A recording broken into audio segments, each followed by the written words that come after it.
आदरणीय भारतीय समभाग गुंतवणूकदारांनो, नमस्कार. ठाणे महाराष्ट्र येथून मी सत्यजित अभयकुमार शहा. गेली 6 वर्ष, माफ करा, 6 ते 7 वर्ष झाली मला, कारण आता आपण 2026 मध्ये आहोत. बघता बघता 7 वर्ष, म्हणजे 7वं वर्ष लागलं, कारण मी अंदाजे 2019-20 पासून हे मी माझं ELM म्हणजे इक्विटी लिटरसी मिशन अथवा समभाग गुंतवणूक साक्षरता मोहीम ही चालू केलेली आहे. आणि त्याच्या मागचं मोठं कारण म्हणजे अनेक भारतीय गुंतवणूकदारांना समभाग गुंतवणूक काय, समभाग गुंतवणुकीचा योग्य अर्थ, योग्य समभाग गुंतवणूक कशी करायची असते, त्याच्यानंतर समभाग गुंतवणुकीतून श्रीमंत कसं व्हायचं याचाच अर्थ वेल्थ कशी कमवायची, वगैरे वगैरे अनेक गोष्टी मी सांगण्याचा प्रयत्न करतो. आणि आजचा त्याच धर्तीवर आगळा वेगळा एक प्रयत्न आहे. पूर्वी पण त्याबद्दल थोडंफार सांगितलेलं. पण आज मी काही गोष्टी आत्ता काही घडलेल्या आहेत, त्याच्यामुळे माझ्या सांगण्याला मोठा आधार मिळालेला आहे.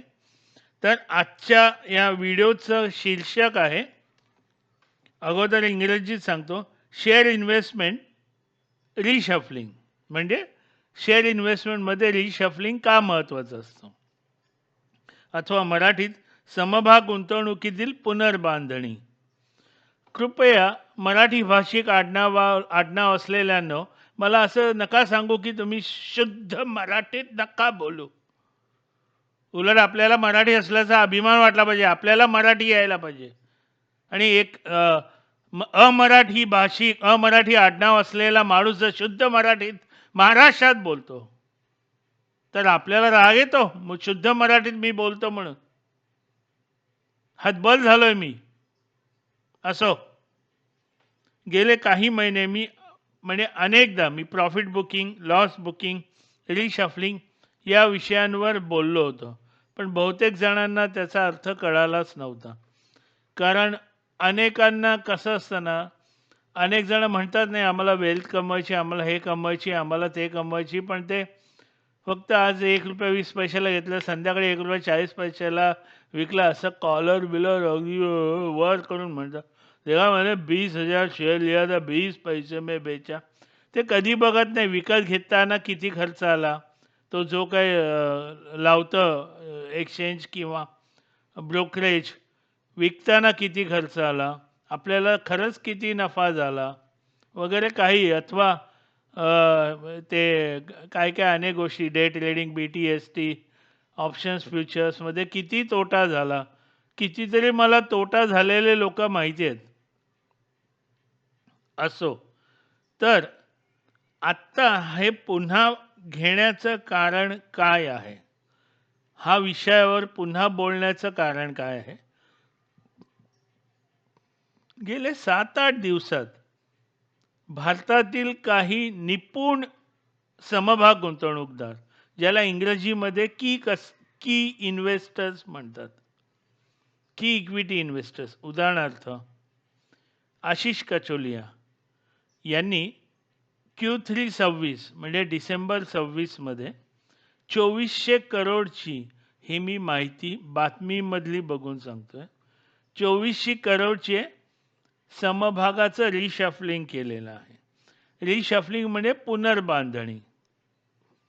म्हणजे काही होते त्यांचं त्यांनी होल्डिंग कमी केलं, काहीमध्ये वाढवलं, काही सगळंच विकून बाहेर पडले, त्याच्याऐवजी दुसरे घेतले, आणि काय काय केलं हे सगळं माझ्या वाचनात आलेलं आहे. त्याच्यानंतर मुकुल अग्रवाल यांनी अंदाजे 6,500 करोडचं आत्ताच डिसेंबरला रिशफलिंग म्हणजे पुनर्बांधणी केली. त्याच्यानंतर विजय केडिया यांनी अंदाजे 1,290, हे सगळे करोडमध्ये आहेत हां. म्हणजे आशिष कचोलियांचं 2,400 करोड, मुकुल अग्रवालचं 6,500 करोड, आणि विजय केडिया हे 1,290 करोड. पण विजय केडिया यांनी Q2 26मध्ये अंदाजे ऑक्टोबर 2025ला त्यांनी रिशफलिंग केलं.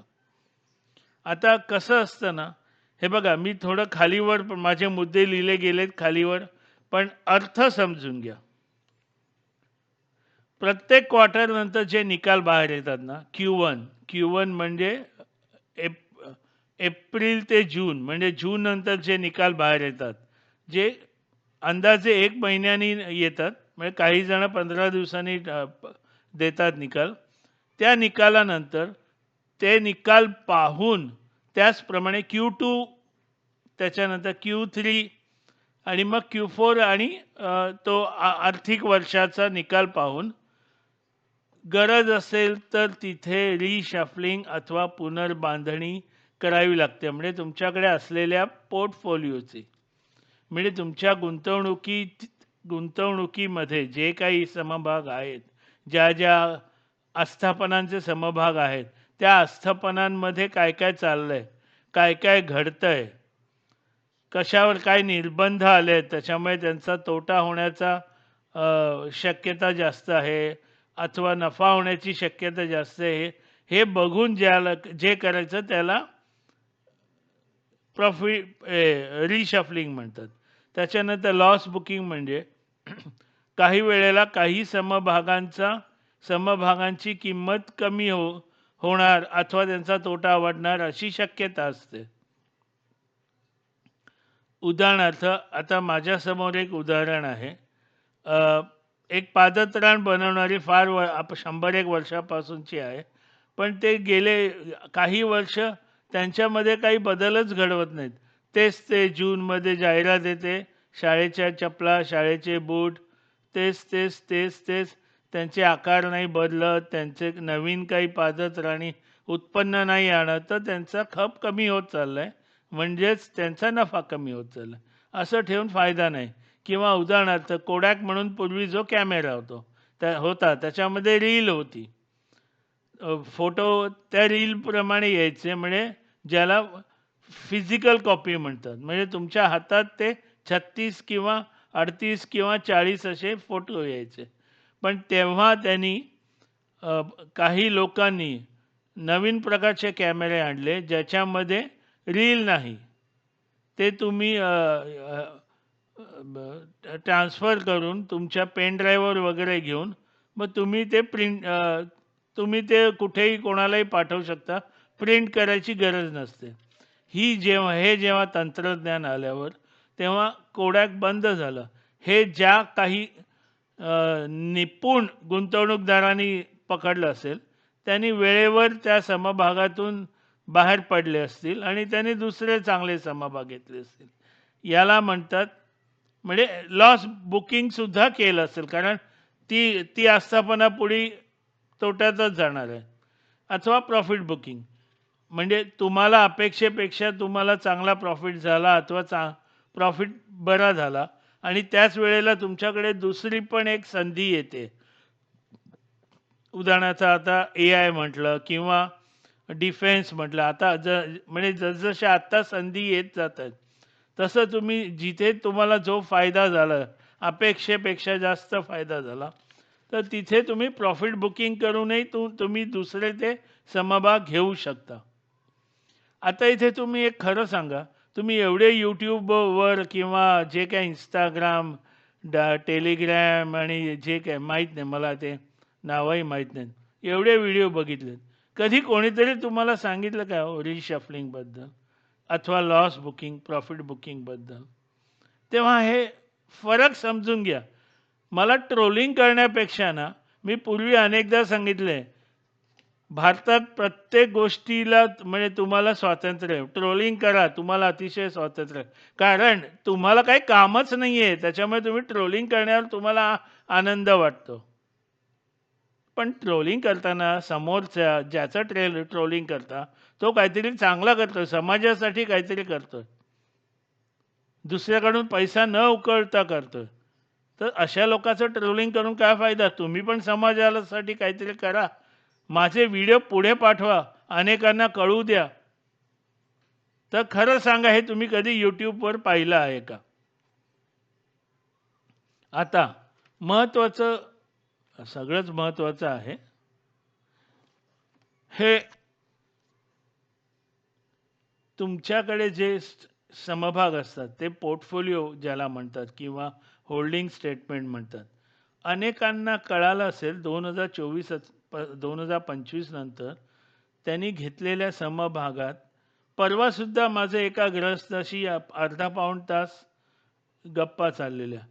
तो म्हणतो, "हमको समझता ही नहीं है, वो इतना अच्छा कंपनी बढ़ो नीचे आ रहा है वगैरे वगैरे." मी म्हणजे तेच मी सांगतो, की तुम्ही रिशफलिंग का नाही करत? तुमचं कुठल्या समभागाशी लग्न झालंय का? किंवा कुठल्या आस्थापनेशी लग्न झालंय? की मी नाही सोडणारच नाही त्या आस्थापनेला. समजून घ्या ना. तुम्ही Q1, Q2, Q3, Q4 कधीच बघत नाहीत. फक्त एक काहीतरी ई-पी-एस किंवा प्राइस अर्निंग किंवा डेट इक्विटी किंवा असलं काहीतरी घेऊन बसता. अरे वो उसका इतना है, वो ऐसा है, वो ऐसा है. अरे कितीतरी प्रकार आहेत.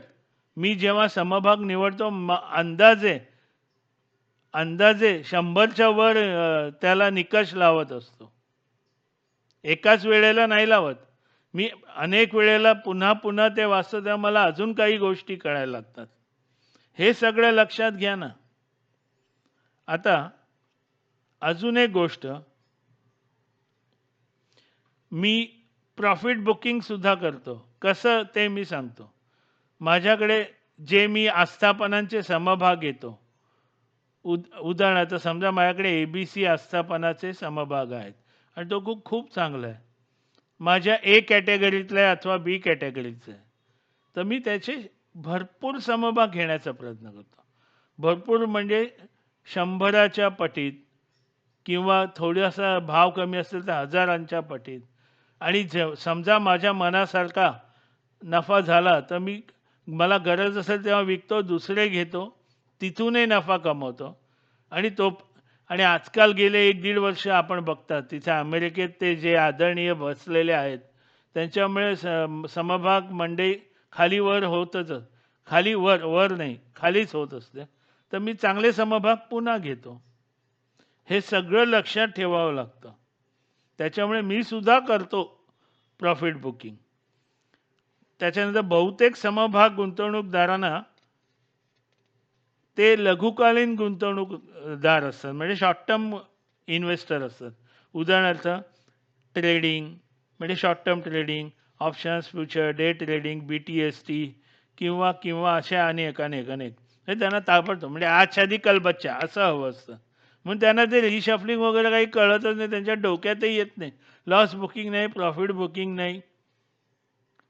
पण हे जर निपुण गुंतवणूकदार म्हणजे जे की इन्व्हेस्टर्स आशिष कचोलिया अथवा केडिया साहेब, मुकुल अग्रवाल आणि असे अनेक हे जर करतात रिशफलिंग, याचा अर्थ मग आपण लहान समभाग गुंतवणूकदारांनी आपण का नाही करायचं? कसं असतं, आपण चांगल्या गोष्टी शिकायला हव्या असतात. तर मी समभाग गुंतवणूकदारांमध्ये बघतो लोक वाईट गोष्टी शिकतात. एक तर समोरच्या अशा लोकाला विचारतात की तो कधीच खरं बोलत नाही. त्याला खरा तर 25 लाखाचा तोटा झालेला असतो ऑप्शन्स फ्युचर्समध्ये, पण तो सांगताना काय सांगतो, मला दर महिन्याला 1 लाख मिळतात नफा. मग नोकरी का करतो भल्या ग्रस्त? चांगल्या IT कंपनीमध्ये वगैरे नोकरी का करतो? आणि मग 4 वर्षांनी लक्षात येतं की त्याने होणाऱ्या बायकोकडूनही पैसे घेतले कारण नुकसान झालंय, अनेक मित्रांकडून पैसे घेतलेत, नुकसान झालंय. म्हणजे तुमचे सल्लागार कोण असतात?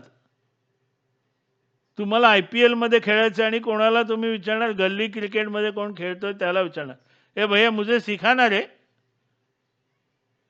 तुमचे सल्लागार तरी चांगले ठेवा. अशा बातम्या तरी वाचा.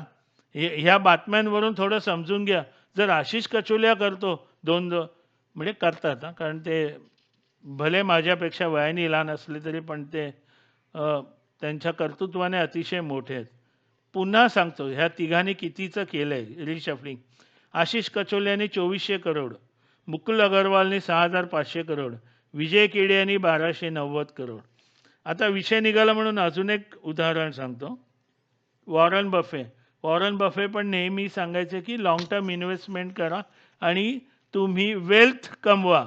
शॉर्ट टर्ममध्ये जाऊ नका. मला 4 रुपये मिळाले. वाह! वाह! वाह! वाह! वाह! मी वडापाव खाल्ला. अरे वडापाव खायची तुमची ही आहे का इच्छा? माझी कधीच नाही वडापाव खायची. लोकं काय करतात, "नाही, नाही मी धर्मशाळेत जातो." मी नाही. मी जर खाल्लं तर तुपाशी, नाहीतर उपाशी. मला जर राहायला जायचं असेल तर चांगल्या पंचतारांकित ठिकाणी राहायला जाणार. कारण मी कमावणार आणि मला लोकं म्हणतात ना, माझ्या वडिलांनी काही नाही शिकवलं. म्हणजे त्यांना पण माझ्या वडिलांनी हे शिकवलंय, की भल्या गृहस्था ते काही बोलताना भल्या गृहस्था म्हणायचे. भल्या गृहस्था जे काही नियमित उत्पन्न आहे, त्याच म्हणजे उत्पन्न म्हणजे पगार अथवा व्यवसायातून, तर त्याचबरोबर गुंतवणूक योग्य ठिकाणी कर. त्याच्यातून एवढा पैसा कमव, की तुझ्या सगळ्या इच्छा तू पूर्ण करू शकशील. इच्छा म्हणजे हे नाही इच्छा फिरण्याच्या. आता मला छायाचित्रीकरणाची आवड आहे. माझ्याकडे 3-3 लेन्सेस आहेत आणि माझ्याकडे 2 कॅमेराच्या त्या बॉडीज आहेत. सगळ्याचा मिळून अंदाजे 2.5 ते 3 लाखाचा आहे. पण माझ्या एक डॉक्टर त्यांच्याकडे तर आता 10 लाखाची एक लेन्स आहे. ते हेच म्हणतात, की आपण हे सगळं करत नाही. आपण हे करत नाही. आपल्याला हे व्यसन आहे छायाचित्रीकरणाचं. मग तिथे का आपण काटकसर करायची? तर हे सगळं शिकण्यासाठी दीर्घकालीन गुंतवणूक पाहिजे. तर वॉरन बफे यांनी ना, जेव्हा पेटीएम आला होता IPO कधी आलेला माहीत नाही. त्यांनी पेटीएमचे 2.40% समभाग म्हणजे त्यांनी ज्याला आपण 2.4% शेअर होल्डिंग पेटीएमचं 2018 मध्ये 2200 करोडला घेतलं होतं. पण नंतर हे जगाला माहिती आहे, कारण पेटीएममध्ये किती लोक फसले. पेटीएम हे अशी घसरगुंडीसारखी खालीच गेली.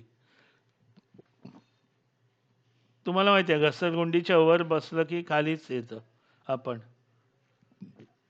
तुम्ही घसरगुंडीच्या खाली बसले की आपोआप वर नाही जात, पण घसरगुंडीच्या वर बसलं की खाली येतं. तर त्यांनी पण रिशफलिंग केलं 2023 मध्ये. त्यांनी पण वाट बघितली, पण त्यांनी पण इंग्रजी म्हण बेटर लेट दॅन नेव्हर सारखं त्यांनी 500 ते 600 करोड नुकसान सहन करून त्यांनी सगळे समभाग विकले, जे काय त्यांचे 2.4 करोड. बघा 2200 करोडचे घेतलेले, समजा त्यात त्यांनी 600 करोड नुकसान झालं, म्हणजे त्यांनी ते 2200 करोडचे 1600 करोडला विकले. आणि तो पैसा तर ठेवणार नाही, मग त्यांनी काहीतरी दुसरे चांगले घेतले, त्याच्यातून कमावले असतील. यालाच रिशफलिंग म्हणतात. पण आपल्याकडे अशा व्यक्ती मी बघितल्यात, लहान मुलं कशी हट्ट धरतात ना, तसं नाही मी विकणार नाही, मग तो माझा ना. मग लहान मुलं कसे बोलतात तसं, तो माझा मी घेतला ना, त्याच्यापेक्षा वर गेल्याशिवाय नाही विकणार. तोपर्यंत त्या ग्रहस्थाचं, त्या गुंतवणूकदाराचं म्हातारपण येतं, तरी तो समभाग वर जात नाही. मी नेहमी सांगतो, an equity investment is an art. समजून घ्या. It is neither a fluke nor a gamble. ही एक कला आहे. आपल्याकडे कसं गुंतवणूक करायची म्हणजे, ए मला सांग ना, मला सांग, ए मला सांग, ए मला सांग. आणि दुसरं म्हणजे कोणातही पेशन्स नाही आहेत. त्याच्यानंतर फेथ नाही, पेशन्स नाही. माझं ते वाक्य आहे ना, have faith, have patience and have conviction. कोणाकडे नाही आहे. पटकन श्रीमंत. आणि लोकांना खोटं वाटतं की हे गुंतवणूक म्हणजे मी काही करू शकतो. म्हणजे BSE मधल्या कुठल्याही समभागावर बोट ठेवायचं, तो घ्यायचा, असं नाही आहे. मागे अनेकदा पण मी सांगितलं की तुम्ही गुंतवणूकदार सल्लागारांना विचारा. त्यांना त्यांची जे काय त्यांची ज्याला आता फीला काय म्हणतात त्यांची त्यांचा मोबदला त्यांना द्या, कारण ते चांगले सांगू शकतात. आता मी माझ्या स्टेटसवर वगैरे सगळं सांगितलेलं. ज्योतिष स्ट्रक्चरचं सगळं समजावून सांगितलेलं. मी पूर्वी मी घेतला तेव्हा त्या समभागात काय बघितलेलं. पण माझ्याकडे फेथ होता, माझ्याकडे पेशन्स होतं. मला अक्षरशः अनेकांनी भांडावून सोडलं. आणि धमाल म्हणजे मी कधी कोणाला जाऊन अशी बंदूक ठेवून सांगत नाही तुम्ही घ्या म्हणून. मी सांगूच शकत नाही कायद्यानुसार. पूर्वी मी सगळं त्याच्याविषयी कंपन्यांविषयी सगळी माहिती द्यायचो. लोकं घ्यायचे. अरे पण मग त्यात माझी काय चूक? ती आस्थापना कशी आहे बघा, वाचा, ऐका. अनेकांना कळत नाहीये. असो असो विषय भरकटला. तर आदरणीय, वंदनीय, पूजनीय मित्रांनो, मला माहिती आहे आपल्याला वॉरन बफेपेक्षा जास्त अक्कल आहे. आपल्याला आशिष कचोलियांपेक्षा जास्त अक्कल आहे. मुकुल अगरवाल, विजय केडियापेक्षा जास्त अक्कल आहे. पण मी माझ्यापेक्षा हुशार आणि यशस्वी लोकांचं मी त्यांना अनुकरण करतो. आणि हे आत्ता त्यांनी केलेलं हे माझ्या आत्ता वाचनात आलं आहे. पण मी ही गेले 6 ते 8 महिने, 1 वर्ष आधीपासूनही हळूहळू करायचा प्रयत्न करत होतो. आणि जसं इंग्रजीत म्हणतात R&D, तसं मी समभाग गुंतवणुकीत सुद्धा R&D करतो. मला अनेक प्रमाणात यश येतं. आणि हे मी तुम्हासमोर मांडण्याचा प्रयत्न करतो. तेव्हा आदरणीय समभाग गुंतवणूकदारांनो, तुम्हाला जर काही कळालं असेल, पटलं असेल, सुधारा. हट्ट करत बसू नका. ही जी हत्यारं आहेत आपल्याला समभाग गुंतवणुकीतून व्यवस्थित बाहेर येण्याची. आणि मगाशी मी सांगता सांगता राहिलं वाटतं, अनेकांच्या पोर्टफोलिओची किंमत म्हणजे पोर्टफोलिओची म्हणजे किंवा त्यांचे गुंतवणूक मूल्य 2024-25 नंतर अनेकांची 40 ते 50%, 30-40-50% उतरली. सुदैवाने माझी नाही एवढी उतरली. कारण मी सगळं केलं, reshuffling, loss booking, profit booking सगळं केलं. तेव्हा खरंच विसरू नका, an equity investment is an art. आवडलं असेल कृपया लाईक करा, शेअर करा, कॉमेंट करा. दुसऱ्यांना माझ्या व्हिडिओ माझ्या वाहिनीला सबस्क्राईब करायला सांगा. आणि असेच काही माहितीपर व्हिडिओ पुन्हा घेऊन येईन. नमस्कार, धन्यवाद, जय हो.